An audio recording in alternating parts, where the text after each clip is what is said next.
The basketball season is just around the corner. You can make this the best year of your officiating career by being prepared and on point. A great indicator of our professionalism and commitment is having our availability accurate and up to date. Most of us use Arbiter, so today we cover setting our availability for an entire season. Stick around. Hey everybody, it's Greg Austin with ArbiterOfficial.com, where we craft video to help basketball officials get better and to take control of their officiating careers. If you haven't already done so, take a moment, hit below, subscribe, and notify so that you don't miss anything when we produce new content, which during the season is 2 times a week. We continue today with another preseason video. This one will discuss something that is completely under our control, and that is keeping our assigning software up to date. Here in the San Francisco Bay Area, I think we use exclusively Arbiter. Many officials rely on Arbiter. This video will cover Arbiter. All the essentials, though, can be applied to other assigning software. We're going to break it down into 3 parts. Our video today. In the first part, we're going to talk about laying out for the entire season an overlay of our basic availability on a weekly basis. So if you work or go to school, you have a fundamental schedule that you can apply at the beginning of the season. This applies to most people.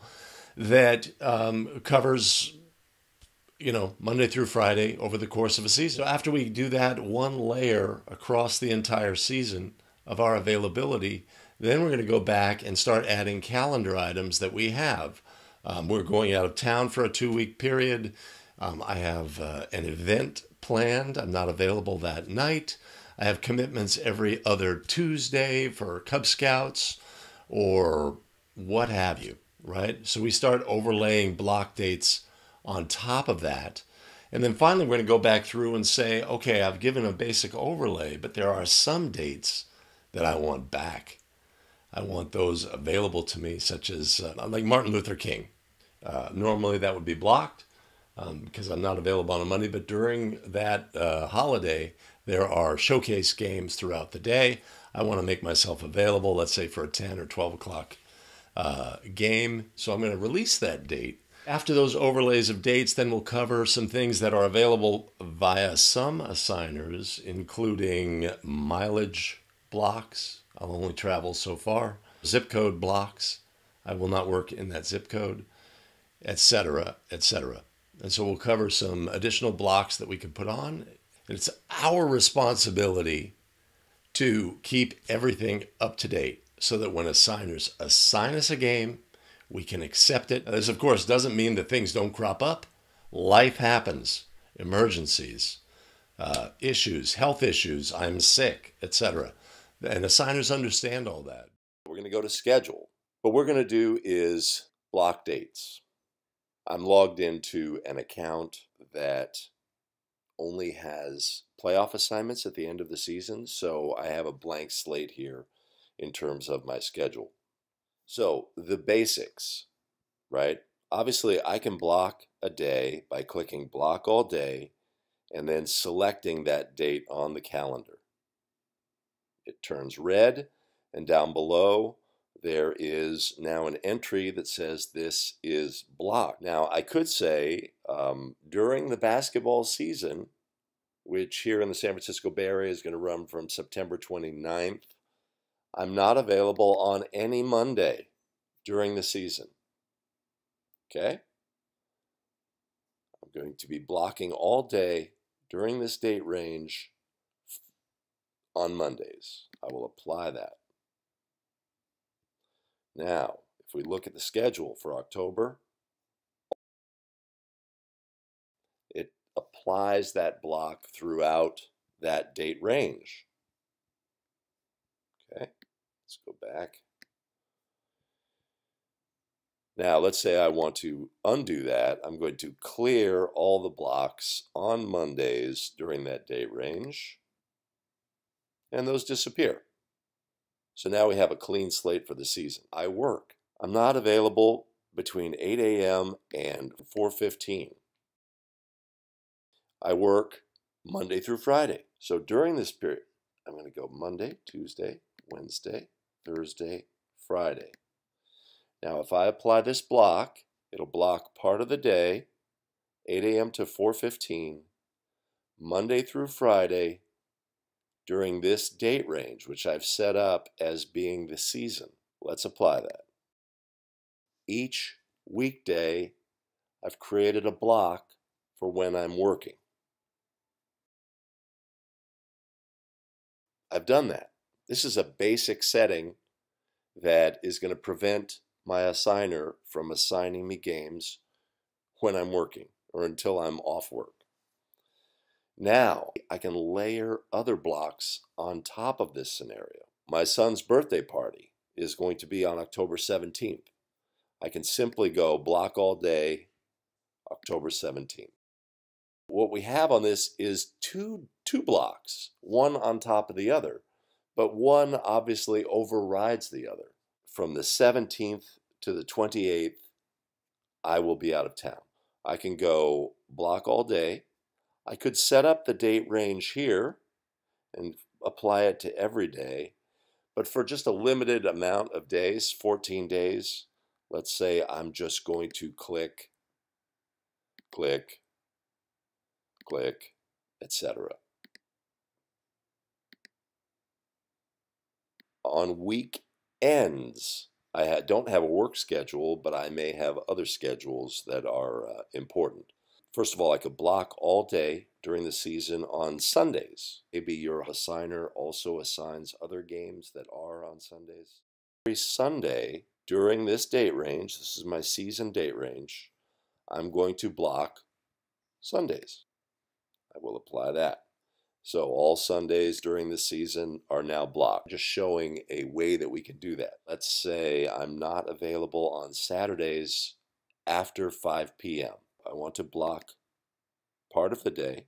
I'm going to set up the time range, so I'm not available from 5 p.m. until midnight. This is on Saturdays during the regular season. So I'm blocking part of the day. Here's a time range. Here's a date range. And within that date range, only on Saturdays do I want to apply that block.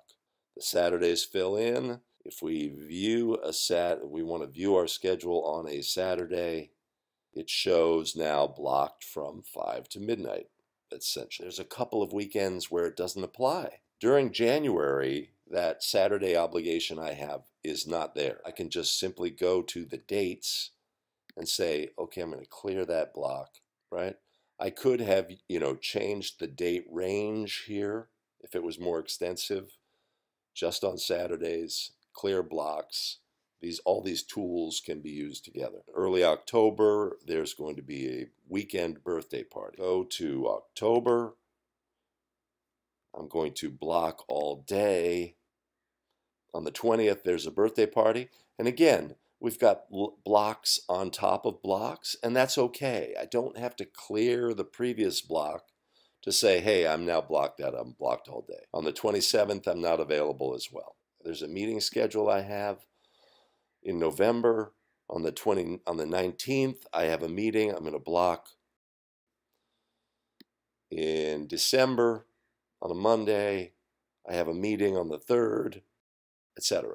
Let's review. We've gone in, we've set up basic blocks of our work schedule. On top of that, we've layered our weekend schedule, let's say our non-work availability. We've blocked off dates that we know we're not available. We've just layered those on top. And now we have a pretty robust, basic blocked schedule. Showcase games are done around Martin Luther King's birthday, the holiday. Monday, January 21st, okay? We'll go back and we'll say on Monday, January 21st, those games occur from maybe 10 in the morning, right? So I know I'm not working that day. I want to clear my blocks on the 21st. So I can get that high-profile game without restriction. Okay, that's it for calendar blocks. Next, we'll be covering distance. Now, some assigners allow you to block on many different levels, including sites, I don't want to do, or I cannot do games at my daughter's high school. There's conflict of interest there. I want to block that venue. I want to block a particular team. I have an issue with the coach, an ethical issue about I went to school there, or I just do not want to do games for that partners. I can do a partner block. There's a guy I don't get along with, and you know that guy. Yeah, we all know that guy.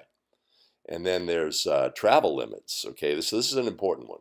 I'm going to have travel limit. During the week, it will be based on my place of employment, if I have one that's fixed. I can use this strategically.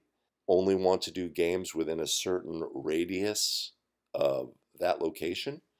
Here in the Bay Area, I've chosen Alameda as a central location, and I can do games within 31 miles of that. And what that's going to do is exclude some locations that traffic will just not allow me to get to without a great deal of stress and risk. So I've blocked that. You can make that block really tight if you want, or really big. On the weekends, I do it from my residence. The distance is large. It includes the entire coverage area for this assigner. I could set it at 250 and it wouldn't matter, as games are only assigned within this distance. On top of that, you can also block postal codes. There's a part of the Bay Area that's super tough for me to get to, and I'm just going to block it. Your assigner may allow you 1, they may allow you 2, they may allow you 5, they may allow you an unlimited number. This is something that is set by the assigner. And if you want to have an overall look at your blocks, you can view it. I've blocked this team. I don't have any site blocks. I've blocked a postal code. I've blocked a partner. I have travel limits during the day. I have basic block between 12 a.m. and 6:15 p.m. all season long. I have some all-day blocks included, some Mondays and Wednesdays during the regular season. I've blocked for this assigner. All right, thanks for watching the video. Much appreciated. Videos over here that you can check out as well and keep learning how to be a better official, something we're all striving to do, and let's do it together here at ArbiterOfficial.com.